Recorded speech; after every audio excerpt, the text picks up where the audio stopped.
अस्सलाम वालेकुम viewers, I hope you will be fine. अगर आप हमारे चैनल पर नए हैं तो अभी सब्सक्राइब करें ताकि आपको मेरी नई आने वाली वीडियोस मिलती रहें।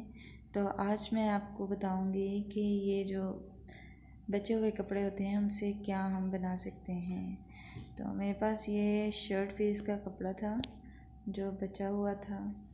तो ऐसे तो वेस्ट चला जाता है, अगर हम किसी की बना दें तो ये अच्छी बात है, बच्चे की बना देनी चाहिए। मैं तकरीबन 6 साल के बच्चे के लिए बना रही हूँ। तो ये बैक साइड है, शर्ट की बैक साइड का कपड़ा बचा था और ये शलवार के लिए था। तो उसमें से ये कुछ हिस्सा बचा उसका। तो अगर हम इनको यूज़ नहीं करेंगे तो ये तो वेस्ट हो जाएंगे। तो इस तरह अगर हम इसे यूज़ में ले लें, इस्तेमाल के लिए ले लें, तो इस तरह हमारे बच्चे का एक सूट भी रेडी हो जाता है और ये है कि कपड़ा वेस्ट भी नहीं होता। तो इसके अलावा और भी बहुत सी बातें होती हैं जो हमें ज़हन में रखनी होती हैं कि हम इसको अब कैसे इसका यूज़ करें, क्या बनाएं इससे। तो चलें अब हम स्टार्ट करते हैं कि हम इससे क्या बनाएंगे। तो फ़िलहाल मैं अभी काटने वाली हूँ। वैसे तो मैं इसकी बनाऊंगी वो कलियों वाली फ्रॉक। तो थोड़ा सा मैं टच दूंगी कली का, क्योंकि मेरे पास इतना कपड़ा फैब्रिक नहीं है कि मैं ज़्यादा उसको कली की तरह बनाऊं। तो इसे मैं जस्ट थोड़ा सा टच दूंगी उसको। तो अभी मैं इसकी पेटी का कपड़ा निकालने वाली हूँ। तो पेटी के लिए मैंने जितना मुझे ज़रूरत थी 6 साल के बच्चे के लिए उतना मैंने निकाल लिया है। तो आपके पास अगर ज़्यादा है तो आप 7-8 साल के बच्चे के लिए भी बना सकते हैं। तो इसलिए मेरे पास थोड़ा था तो इसलिए मैंने 6 साल के बच्चे के लिए बनाया है। तो अब मैं इसकी कटिंग करूँगी। सबसे पहले मैं शोल्डर्स कट करूँगी। तो वो अंदाज़ा होता है कि हमें कितना चाहिए, क्योंकि हम जब किसी बच्चे का बनाते हैं तो हमें अंदाज़ा हो जाता है एक हिसाब से कि कितना हमें चाहिए, कितना कट करना है, कितना मार्जिन रखना है उसमें। तो इसलिए अब मुझे कह रहे कि एक्सपीरियंस हो चुका है कि इस बच्चे का कितना रखना है। तो आप भी जितना उसका मतलब पेटी के लिए जितना उसके लिए चाहिए उतना आप कट करें और शोल्डर भी उतना ही कट कीजिएगा जितनी आपको ज़रूरत हो। तो इसके बाद अब मैं नेक की जो तिरछी कटिंग होती है तीरे की, अब मैं वो करूँगी। वो करने के बाद मैं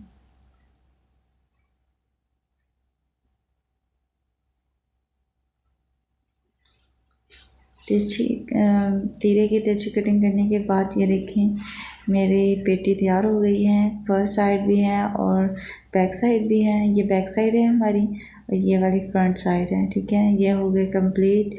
अब मैं स्टार्ट करूँगी दूसरा जो फैब्रिक मेरे पास बच गया था उसका। अब मैं स्टार्ट करती हूँ कली की तरह। मैंने आपको पहले भी बताया कि मैंने सिर्फ जस्ट टच देना है, प्रॉपर कली नहीं बनानी, क्योंकि अगर मेरे पास ज़्यादा फैब्रिक होता तो मैं ज़रूर प्रॉपर कली बनाती। तो एक्स्ट्रा कपड़ा था इसलिए इसका इतना ही बन सकता है। तो चलें यहाँ मैं इसको फोल्ड कर लेती हूँ। 2 पीसेस में कर लिया है। तो इसके अलावा अब मैं इसे फोल्ड करूँगी और एक दूसरे के ऊपर रखती जाऊँगी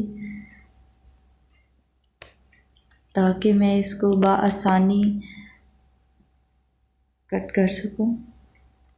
तो ये शर्ट का ऊपर वाला हिस्सा था, मतलब फ्रंट पार्ट था। तो अब ये शलवार पीस है, इसको भी मैं इसी तरह फोल्डिंग करूँगी और फोल्डिंग करके ऊपर रख दूँगी। तो अब चलिए अब मैं कट करती हूँ। मैंने आधा इंच को कट करने के 1 इंच तकरीबन करने मैंने तिरछी कटिंग की है। दोनों साइडों पे तिरछा निशान लगाया है ताकि मैं थोड़ी सी शेप बन जाए। प्रॉपर शेप तो नहीं मैंने बनाई, लेकिन जस्ट थोड़ी सी शेप बनाई है कि थोड़ा सा होना चाहिए ना, कैसे फुल हम लगा देते तो वो अच्छा नहीं था लगना। अगर हम हल्की सी शेप बना देंगे तो वो थोड़ा सा प्यारा लग जाएगा। तो नेक्स्ट अब हमने ये कट कर लिया। तो ये जो अब हम स्टार्ट करेंगे इसकी स्टिचिंग। तो हम देखते हैं कि हम इसकी स्टिचिंग कैसे करेंगे। सबसे पहले हम इसे अरेंज करेंगे।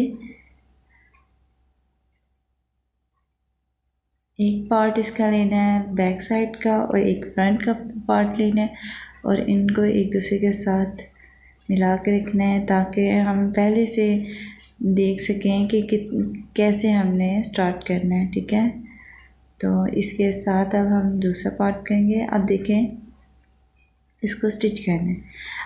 अच्छा जी, हम इस तरह भी स्टिच कर सकते हैं और हम दो तरह से स्टिच कर सकते हैं। एक तो पहले जो मैंने बताया उस तरह कर सकते हैं और दूसरा हम इसके ऊपर ऐसे फोल्ड थोड़ा सा करके और इसके ऊपर रख के हम स्टिच कर सकते हैं इसको।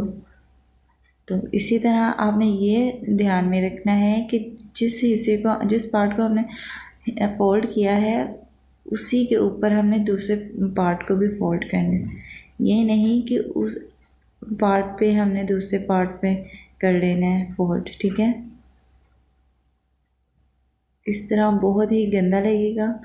तो अगर हमें नीटनेस चाहिए तो हमने जो एक दरमियान वाले पार्ट को अगर नीचे रखा है तो हमने उसे नीचे ही रहने देना है दोनों साइडों से। ठीक है, चलिए अब हम स्टार्ट करते हैं स्टिच करना। तो इसमें मैंने क्या किया है कि एक पार्ट को जो बैक साइड का पार्ट था उसको मैंने थोड़ा सा फोल्ड करके फ्रंट के ऊपर रखा है और अब उसके ऊपर सिलाई लगा रही हूँ ताकि ये अच्छा इम्प्रेशन पड़े।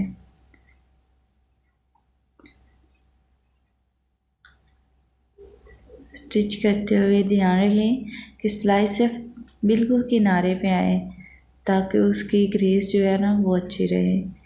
ऐसे वो अच्छी नहीं लगेगी अगर सिलाई उल्टी सीधी लग जाए तो इस चीज़ का आपने ध्यान रखना है। और दूसरी बात, ये एक फैब्रिक जो दरमियान वाला था वो हमने नीचे रखा है और साइडों वाला हम उसके ऊपर फोल्ड करके रखेंगे। इस तरह हमने नहीं रखना, हमने इस तरह रखना है कि नीचे वाला पार्ट बिल्कुल सीधा रहे और ऊपर वाले दोनों पार्ट जो हैं साइडों वाले उनको फोल्ड करके उसके ऊपर रखना है। ठीक है,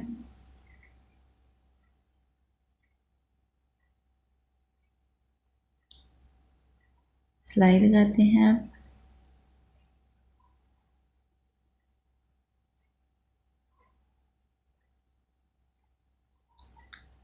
जब भी आपने सिलाई लगानी है उसे किनारे पर ही रख के लगानी है, नहीं तो उसकी लुकिंग अच्छी नहीं आएगी।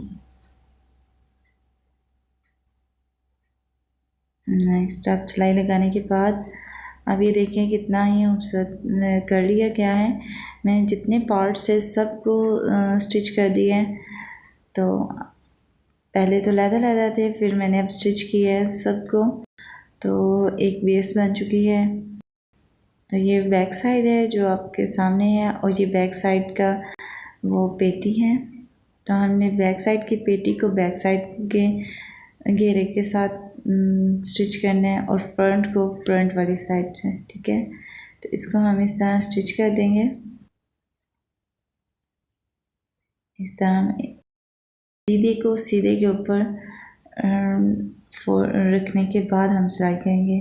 ठीक है, अब मैं इसका नेक काट लेती हूँ। तो नेक में ज़्यादा खूबसूरत नहीं बना रही, जस्ट कपड़ा थोड़ा है इसलिए इसके अंदर जो कपड़ा लगेगा फैब्रिक यूज़ होगा वो भी मेरे पास बहुत ही कम है, इसलिए मैं इसको जस्ट गोल ही बनाऊँगी। गला कट करने के बाद ये देखें कितना कितना ही खूबसूरत लग रहा है। तो अब मैं इसके बाजू कट करूँगी। ठीक है, तो बाजू कट कैसे करने हैं कि मेरे पास एक लंबा सा कपड़ा था, मैंने उसको डबल कर लिया। ठीक है, तो डबल करने के बाद मैंने इसे कट कर लिए हैं ताकि मेरे पास दो बाजू के लिए फ्रिल तैयार हो जाए। क्योंकि कपड़ा इतना नहीं है कि मैं उसकी कोई अच्छे से बाजू बना सकूं, लेकिन मेरे पास इतना है कि मैं उसे ज़्यादा अच्छा करने के लिए कुछ कोशिश करूँ। वैसे तो मैं सिंपल से बाजू बना सकती थी इसके, लेकिन ऐसा नहीं किया मैंने। तो इसके बाद ये देखें मैं अब शोल्डर के साथ अटैच करके आपको दिखाऊंगी। कि इस तरह मैंने फ्रिल बना के इसको साथ अटैच करना है, ठीक है। और साथ में ये लेस का इस्तेमाल करना है, जो कि मैंने अभी ली है। ये देखिए अब मैंने अटैच कर लिया है। तो कितनी खूबसूरत लग रही है ये फ्रिल। तो आप इसकी लुकिंग देखें, नाइस लग रही है। तो मैंने फ्रंट एंड बैक नेक तैयार कर लिया है और साथ में ये स्लीव्स भी लगा दी हैं, जो कि फ्रिल बना कर लगाई है मैंने। अब इसको मैं फुल स्टिच करूँगी साइडों से भी, और साथ में ये लेस का यूज़ करूँगी, लेस को भी लगा दूँगी ताकि ये हमारी लुकिंग जो है अच्छी है।